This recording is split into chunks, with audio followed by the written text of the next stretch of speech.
వికారాబాద్ జిల్లా పూడూరు మండలం కిరవెల్లి గ్రామానికి చెందిన కాంగ్రెస్ నాయకులు మీర్ మహమూద్ అలీతో పాటు మరొక 5 వార్డు మెంబర్లు బీఆర్ఎస్ పార్టీలో చేరారు. వారికి పరిగి మాజీ ఎమ్మెల్యే మహేష్ రెడ్డి గులాబీ కండువా కప్పి పార్టీలోకి ఆహ్వానించారు. కాంగ్రెస్ పార్టీ అధికారంలోకి వచ్చి 2 ఏళ్లు అవుతుంది.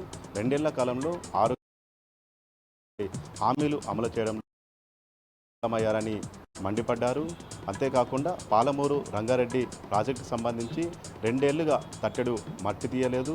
సొంత జిల్లా అని చెప్పుకుంటున్న సీఎం రేవంత్ రెడ్డి పాలమూరు రంగారెడ్డి ప్రాజెక్టుపై పూర్తిగా నిర్లక్ష్యం వహిస్తున్నారని మహేష్ రెడ్డి మండిపడ్డారు. ఇక ఇటీవల జరిగిన స్థానిక సంస్థల్లో మెజార్టీ సర్పంచ్ స్థానాలు బీఆర్ఎస్ పార్టీ కైవసం చేసుకుంది. అందుకే ఎంపీటీసీ జెడ్పీటీసీ ఎలక్షన్లు నిర్వహించాలంటే కాంగ్రెస్ నాయకులు భయపడుతున్నారని మహేష్ రెడ్డి విమర్శించారు.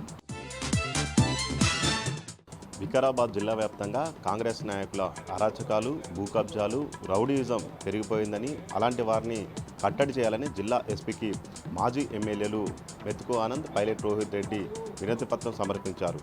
కాంగ్రెస్ పార్టీ అధికారంలోకి వచ్చి 2 ఏళ్ళు అవుతుంది. 2 ఏళ్ల నుంచి కూడా బీఆర్ఎస్ పార్టీ కార్యకర్తలు నాయకులపై దాడులకు తెగబడుతున్నారు, దౌర్జన్యాలు చేస్తున్నారు.